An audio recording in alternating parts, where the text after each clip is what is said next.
પરિયેજના eco tourism નૈસર્ગિક વાતાવરણમાં UPL સરુસ conservation project તથા સામાજિક વનીકરણ વિભાગના સહયોગથી ચોથો સારસ ક્રેન ફેસ્ટિવલ ભવ્ય રીતે યોજાયો.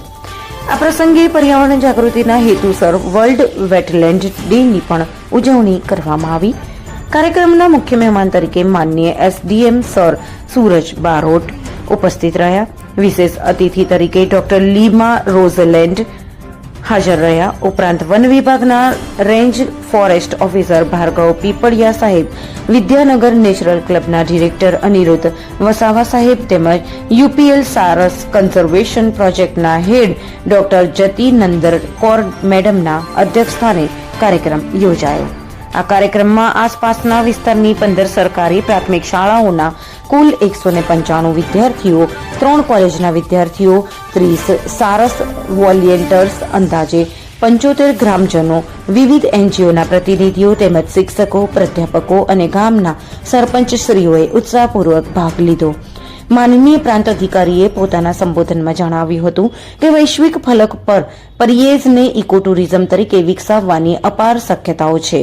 પરિયેજ સારસ પક્ષીઓનું મહત્વપૂર્ણ નિવાસસ્થાન ગણાય છે. ખાસ કરીને ડિસેમ્બર, જાન્યુઆરી અને ફેબ્રુઆરી માસ દરમિયાન અહીં અનેક પ્રવાસી પક્ષીઓ જોવા મળે છે, જેને નિહાળવા માટે દેશ વિદેશથી પક્ષી પ્રેમીઓ આવે છે. ત્યારબાદ વિશેષ અતિથિ ડોક્ટર લીમા રોઝલેન્ડે પોતાના વક્તવ્યમાં ભારપૂર્વક જણાવ્યું હતું કે પરિયેજના તળાવને રામસર કન્વેન્શન અંતર્ગત વિકસાવવામાં આવે તો તેને આંતરરાષ્ટ્રીય સ્તરે ઓળખ મળશે. આ પ્રકારના વિકાસથી એક તરફ પ્રવાસી અને વેપાર પક્ષીઓના સંરક્ષણ અને સંવર્ધનને મજબૂતી મળશે, તો બીજી તરફ સ્થાનિક લોકોને સ્વરોજગારીની નવી તકો ઉપલબ્ધ થશે તેમ તેમણે વિશેષ ઉલ્લેખ કર્યો હતો. વિદ્યાર્થીઓમાં પર્યાવરણ પ્રત્યે જાગૃતિ કેળવવાના હેતુસર કાર્યક્રમ અંતર્ગત ચિત્ર સ્પર્ધા, પક્ષી દર્શન, પર્યાવરણ સંબંધિત ક્વિઝ તથા પર્યાવરણ આધારિત રમતોનું આયોજન કરવામાં આવ્યું હતું. ઉત્કૃષ્ટ પ્રદર્શન કરનાર વિદ્યાર્થીઓને ઇનામ આપીને પ્રોત્સાહિત કરવામાં આવ્યા. આ પ્રસંગે તમામ મુખ્ય મહેમાનોને સ્મૃતિ ચિહ્ન અર્પણ કરવામાં આવ્યા તેમજ સારસ ફેસ્ટિવલ અને પર્યાવરણ સંરક્ષણમાં સહયોગ આપનાર કર્મચારીઓને વોલિયન્ટર્સનું સન્માન કરવામાં આવ્યું. ઉપરાંત સ્થાનિક સ્તરે લેવામાં આવેલા સુંદર ફોટોગ્રાફ્સની ફોટો ગેલેરીનું ઉદ્ઘાટન માનનીય પ્રાંત અધિકારીશ્રીએ કર્યું. એકંદરે સામાજિક વનીકરણ વિભાગ અને યુપીએલ સારસ કન્ઝર્વેશન પ્રોજેક્ટના સંયુક્ત ઉપક્રમે આ સારસ ક્રેન ફેસ્ટિવલ સફળતાપૂર્વક અને ઉત્સાહભેર પૂર્ણ થયો. આજે પરિયેજ વેટલેન્ડ ખાતે યુપીએલ કંપની દ્વારા આયોજિત ચોથા સારસ ક્રેન ફેસ્ટિવલમાં હું સૌનું સ્વાગત કરું છું. આ સાથે જ આજરોજ અહીંયા ફોટોગ્રાફી કોમ્પિટિશન, ડ્રોઈંગ કોમ્પિટિશન એ પણ આયોજિત થવાની છે. આ બધાનો મુખ્ય હેતુ સારસ જે પક્ષી છે કે જે યાયાવર પક્ષી છે, વિદેશથી આવે છે, એનું કન્ઝર્વેશન થાય. અહીંયા માત્ર સારસ પક્ષી જ નહીં પરંતુ તમામ સારસ પક્ષી સાથે સંકળાયેલ ઇકોસિસ્ટમનું સંરક્ષણ થાય તથા આપણે આ પરિયેજ જે તળાવ છે એને વિશ્વ કક્ષાએ એને પ્રસિદ્ધિ પ્રાપ્ત કરી શકે તથા ભવિષ્યમાં આપણા પ્રયાસો થકી એ રામસર સાઇટ ઘોષિત થાય તે પ્રકારનું આયોજન કરવા માટે ની હું શુભેચ્છાઓ પાઠવું છું. Thank you. Doctor Jatinder Kaur, program manager UPL Sarus conservation project. आज हम लोग यहाँ पे सारस कंजर्वेशन प्रोजेक्ट के अंतर्गत 4th सारस फेस्टिवल ऑर्गेनाइज किया गया है, जो कोलैबोरेटिवली हम लोगों ने सोशल फॉरेस्ट्री डिवीजन नडियाद के साथ में किया है. और जिस फेस्टिवल में 15 स्कूलों के और 3 कॉलेजेस के बच्चे आए हैं और उनके लिए हमने डिफरेंट एक्टिविटी रखी है. और मेन मुद्दा यह कि सारस कंजर्वेशन और जिस परिયેज वेटलैंड में हम बैठे हैं उसके आजू बाजू में जो भी बर्ड्स हैं उसको कंजर्वेशन मिले.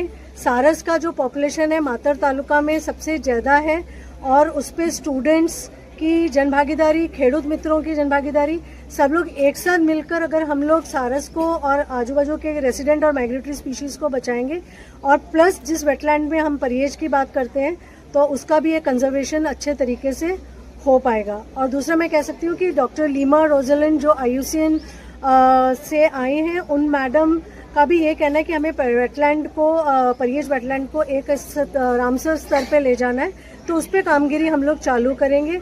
पर आज का जो मेन 4th सारस क्रेन फेस्टिवल का ये है कि आपको ये बताना चाहिए कि जो बच्चे हैं और जो आने वाली हमारी पीढ़ी है, अगर आज से अगर हम उनको कंजर्वेशन के बारे में नहीं बताएंगे तब तक हम लोग किसी भी चीज़ को बचा नहीं पाएंगे, चाहे वो कोई सी भी स्पीशीज़ हो। फ्लोरा एंड फौना को बचाना है तो हमें अपनी आने वाली पीढ़ी को उसके बारे में विस्तृत जानकारी देनी होगी। Thank you. હું ભાર્ગવ વિપડિયા, રેન્જ ફોરેસ્ટ ઓફિસર માતર. આજે અહીંયા 4th સારસ ક્રેન ફેસ્ટિવલ અને વર્લ્ડ વેટલેન્ડ ડે નિમિત્તે એક જનજાગૃતિ કાર્યક્રમનું આયોજન કરવામાં આવ્યું હતું. કાર્યક્રમનું મેઇન ઉદ્દેશ્યની જો વાત કરું તો સારસ ક્રેનના કન્ઝર્વેશન માટે જે કંઈ અત્યાર સુધીમાં સરકાર, સ્વયંસેવી સંસ્થાઓ અને લોકો દ્વારા પ્રયાસો કરવામાં આવ્યા છે એમની એક હાઇલાઇટ, એમની એક ઝાંખી કરવામાં આવેલી હતી. એના માટે ફોટોગ્રાફી એક્ઝિબિશન પણ રાખવામાં આવેલું હતું અને ભવિષ્યમાં પરિયેજને ઇન્ટરનેશનલ લેવલ પર વેટલેન્ડ તરીકે રિકોગ્નિશન અપાવવામાં શું શું થઈ શકે અને બની શકે કે કચ્છમાં થોડા સમય પહેલાં જ છારીગંજ છે એમને જે આપણે 5th રામસર સાઇટ તરીકે ડિક્લેર કરવામાં આવેલી છે, એવી રીતે પરિયેજને પણ રામસર સાઇટ ડિક્લેર કરવા માટે જે કંઈ કરવું પડે એના માટે સરકાર, સ્વયંસેવી સંસ્થાઓ અને લોકો એક સાથે મળીને હાથમાં હાથ મિલાવીને જે કંઈ પણ કરી શકે એ માટેની એક રણનીતિ નક્કી કરવા માટે અને એ માટેના ઉદ્દેશ્યને સાથે લઈને ચાલવા માટે આજનો આ કાર્યક્રમ અહીંયા આયોજન કરવામાં આવ્યો હતો.